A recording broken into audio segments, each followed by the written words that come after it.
This encounter begins without warning. No build-up, no context, just immediate friction. The moment the camera is noticed, everything changes.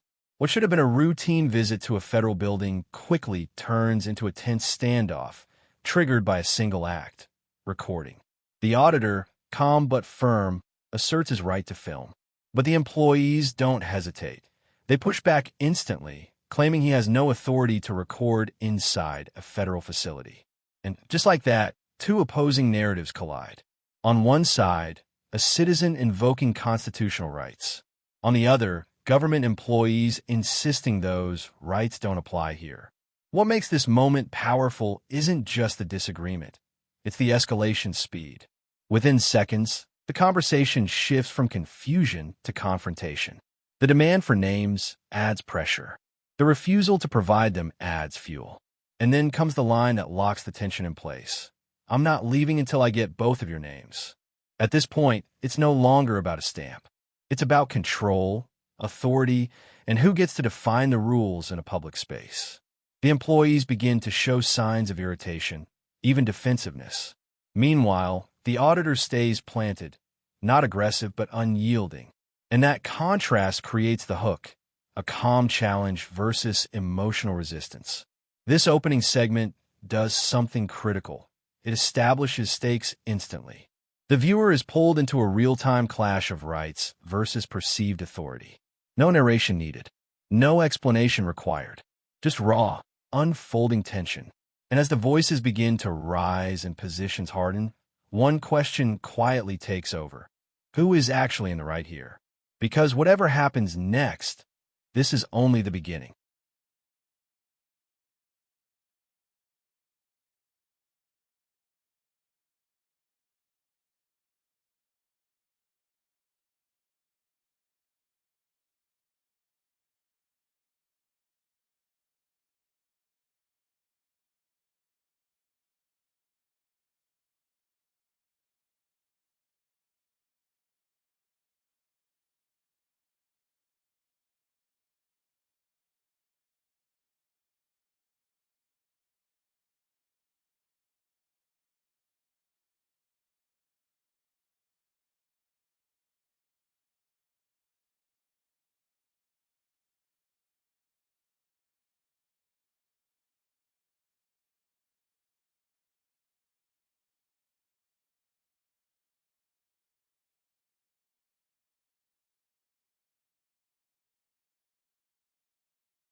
What started as a disagreement now spirals into full-blown chaos.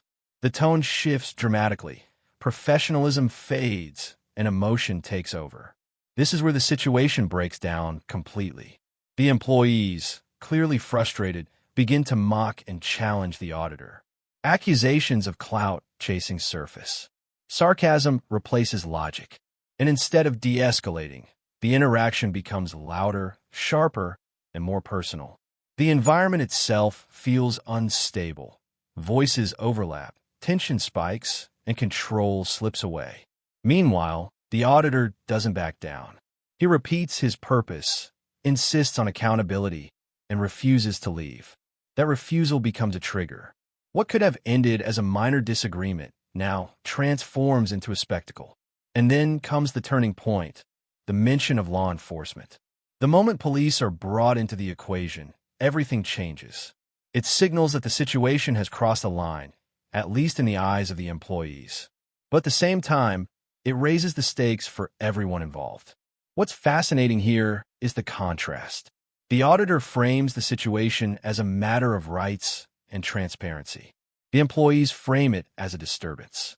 Two completely different interpretations of the same reality, and neither side is willing to concede.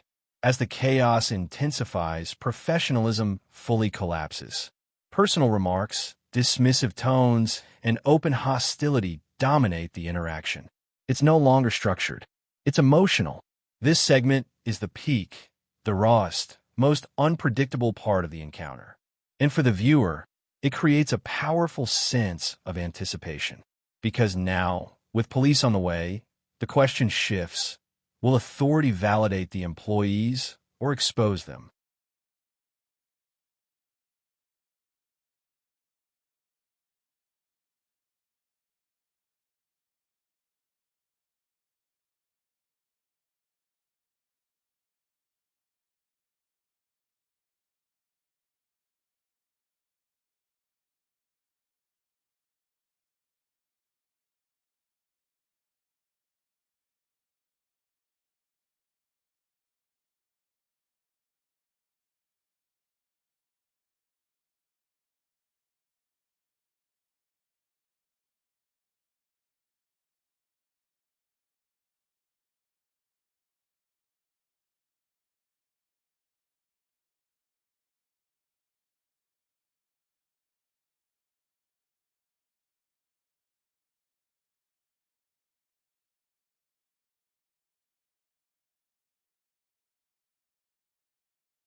And then, just as the situation reaches its boiling point, everything slows down. The arrival of law enforcement changes the atmosphere instantly. The chaos is replaced with structure. The shouting gives way to conversation. And for the first time, there's an opportunity for clarity. The officers approach calmly, asking questions, gathering both sides of the story. Unlike the earlier interaction, there's no immediate judgment, just observation. And that shift in tone is critical. The auditor explains his actions. He came for a simple service, recorded in a public space, and was met with resistance. He frames himself not as a disruptor, but as an independent journalist exercising his rights. The officers listen, and then something subtle but significant happens. They acknowledge the possibility that recording may be allowed. Not aggressively, not definitively, but enough to shift the balance of the situation. At the same time, they introduce a key factor: context. It's not just about rights, it's about behavior. If recording turns into a disturbance, it changes the equation. And that nuance becomes the center of the resolution. The auditor pushes back slightly, confident in his understanding. But the tone remains controlled. Respect replaces confrontation. In the end, there's no arrest, no escalation, just a quiet conclusion. But the real outcome isn't just what happened, it's what was revealed. The contrast between emotional reaction and measured authority. The difference between assumption and actual enforcement. and the reminder that situations like this are rarely as simple as they seem in the moment. As the scene closes, one thing becomes clear. The camera didn't just record the interaction. It exposed it.